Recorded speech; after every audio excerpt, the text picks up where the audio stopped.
the untold story behind the making of the Shawshank Redemption.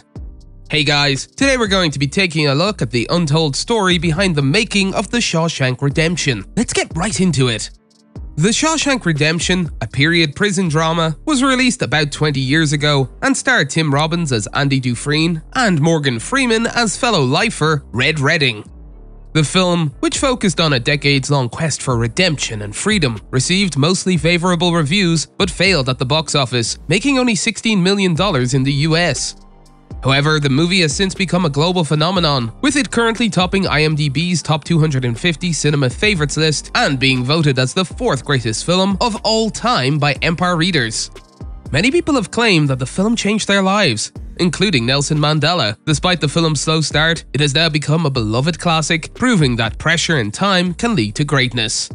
Frank Darabont, the writer-director of The Shawshank Redemption, used to struggle to make ends meet by working on low-budget movies in the 1980s, but he nursed an idea of turning Stephen King's prison novella, Rita Hayworth and Shawshank Redemption, into a film. King has a policy of allowing new directors to use his short stories for $1, and Darabont had already made a short film adaptation of one of his stories, Finally, in 1987. With his first screenplay credit under his belt, Darabont felt ready to approach King and make his dream a reality.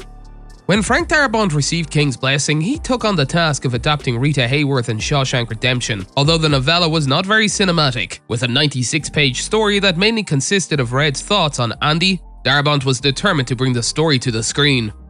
After focusing on writing scripts for The Blob and The Fly 2 for 5 years, Darabont finally sat down to work on the script.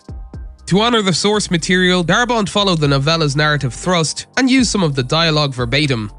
He also added cinematic violence to the movie and created several new plot points, including a poignant montage dedicated to Brooks, a more pivotal character in the movie who had a heart-wrenching suicide by hanging. After completing the script in 8 weeks, Darabont's work landed on Liz Glotzer's desk, a prison-obsessed, longtime Castle Rock Entertainment producer. Glotzer was so passionate about the script that she did not want to finish reading it.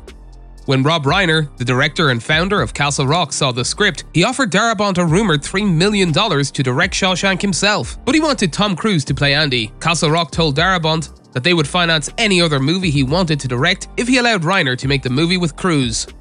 Darabont was tempted by the offer, but he ultimately turned it down, choosing to direct Shawshank Redemption himself. Filming for Shawshank Redemption was grueling, with 15 to 18-hour workdays, 6 days a week, in humid conditions at the former Ohio State Reformatory, and nearby sets. Former inmates were employed on the production and shared personal stories that mirrored the script. Despite the bleak atmosphere, the scene where the prisoners drank beer on the roof was a bright spot for the cast and crew. However, tensions arose due to the long days and multiple takes. Freeman recalls a scene where he had to laugh repeatedly, causing him to feel exhausted. Darabont learned from the experience and emphasized the importance of understanding each actor's needs as a director. Nowadays, the Gothic prison is a tourist attraction, but in 1993 it was a very bleak place.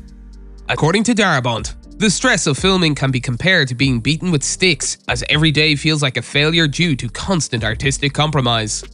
However, the editing process allows for a release from these stressful thoughts. The first edit of Shawshank Redemption was long, with many scenes left on the cutting room floor, including one of Red adjusting to life during the summer of love. Glotzer insisted on keeping the scene of Red and Andy's reunion on a beach in Mexico, despite Darabont's objections.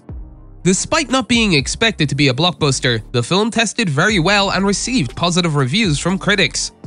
However, it initially struggled at the box office due to competition from other popular films. The film's fortunes changed after it received 7 Academy Award nominations and became the top-ranking title of the year on VHS. Ted Turner, the cable television pioneer, bought Castle Rock in 1993 to expand his repertoire on TNT, as he wanted quality entertainment. Having production and distribution under one roof enabled TNT to leapfrog networks by acquiring broadcast rights to movies like Shawshank, which he had bought to sell to himself. Although the financial records for Shawshank are missing, the film's licensing fee is generally based on its box office receipts, which was dismal for Shawshank. TNT could still charge a premium for commercial time, hence it was able to show the movie multiple times. The real alchemy between Shawshank and its audience began through television, which allowed men to shed a few cathartic tears in the privacy of their homes. The film's theme of undying hope as expressed through Red and Andy's undying bond made it a relationship movie for men. Similar to It's a Wonderful Life and The Wizard of Oz, Shawshank Redemption was a box office disappointment that became successful through TV reruns. On the website IMDb, The Shawshank Redemption has been given a rating of 9.3, making it the top-rated movie on the platform. That's all for today, and we'll be sure to catch you all in the next one.